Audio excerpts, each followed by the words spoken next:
Today's comes from Mandy. Mandy's fits all the rules. Father Simon and the Collective. My confession dates back to the early 90s.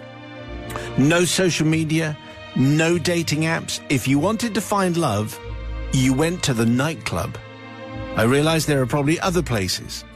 A friend of mine found love at the fishmongers, but for me... Wow. Imagine that. Yes. No, I can. But for me and my crowd, the nightclub seemed to do the trick, and you didn't come home smelling of fish. It was a Friday night, and my brother, Daz, 6 years my junior, rang me, begging me to go clubbing with him. Whether he'd been let down by a date or was simply Billy No Mates, I can't remember, although the two are often connected when it comes to Daz. I was the mother of a toddler, so could think of nothing that I would enjoy less. My idea of a grand time was a night watching ER and the X-Files, a tub of Ben & Jerry's and lights out by 10. It was the 90s. Nice. A party girl I was not. But anyway, after much begging on his part, I finally agreed to go with him. As long as he promised me faithfully he would not leave me on my own. He agreed, so off we went. Club was packed. Typical Friday night. My brother, ever the gentleman, went off to the bar to get our drinks. He did not return. I sat there. The DJ played 2 Unlimited and Hadaway. Another dross that I hold you, Father Simon, personally responsible for. But still, my brother didn't show. I think it was more of a Pete Tong thing, actually. Okay. But anyway, yes, we did play Hadaway and 2 Unlimited back in the day. Feeling abandoned and somewhat annoyed. Thank you.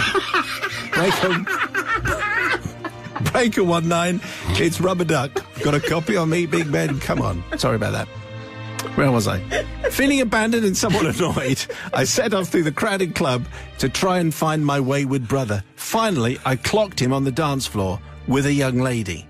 She wasn't wearing much, to be honest, but I can vouch for the pants. She was at least. I can confirm she was definitely wearing those at least. Good. They were dancing so close to each other you couldn't get a credit card between them. They paused their smooching momentarily to reach over to a table and sip their drinks. Yes, their drinks. He had been to the bar. One of those drinks was mine. Well, he was having a good evening. I, on the other hand, was not. I was hot, bothered, and thirsty. No drink and no company. Saw red, marched across the dance floor, tapped my brother on the shoulder. Oi! Turns around. So this is where you are, I shrieked. So this is where you are! Oh, good. We're going down the Monty Python route, are we? I don't care! I don't care what you do or who you do it with, but when you promise our twins that you'll be home to read them a bedtime story and you don't come home, well, enough is enough. Thank you, Terry Jones. Anyway, well, the young lady was understandably taken aback by the revelation that her charming dance partner was in fact a 2-timing gigolo and took a step back. My brother was doing his best to explain that I was in fact his sister. Sister, I said. Sister. I knew the age gap would be a problem. I continued.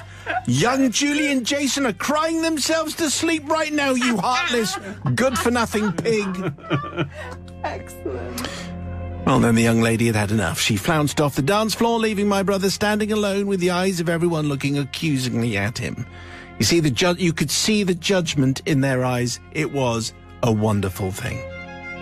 Father Simon, I'm not seeking forgiveness for my brother Jez, even though he often recounts the evening and says, she could have been the one. She could have been the one. Well, he broke his promise and he abandoned me. So I seek forgiveness, Father Simon, from the young lady on the dance floor whose evening was ruined. I hope she learned to love again.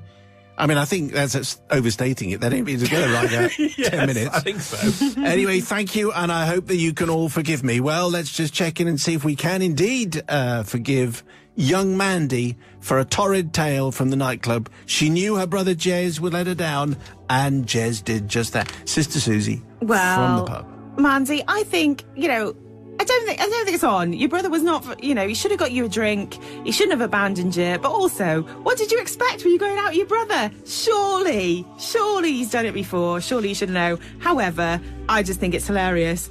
making think that you've got twins at home. So for that reason, I'll forgive you. Okay, all right, it was quite a nice trick. Brother Matthew. So I'm going to forgive Mandy, even though at the start of this confession she unaccountably called her brother Daz, and then he became Jez for some reason. You need to change these things around. Do you? He could, yes, he could, because sometimes it depends who he's with. Oh, I see. He has to change Daz, his name then in Jez. case. Yeah, Because he's like Clark Kent. Definitely going to forgive. If for nothing else than the involvement of CB Radio in this confession, which was completely unexpected. The greatest hits CB Radio making an appearance. So yes, definitely forgiven. You're a pushover, aren't you? Yeah.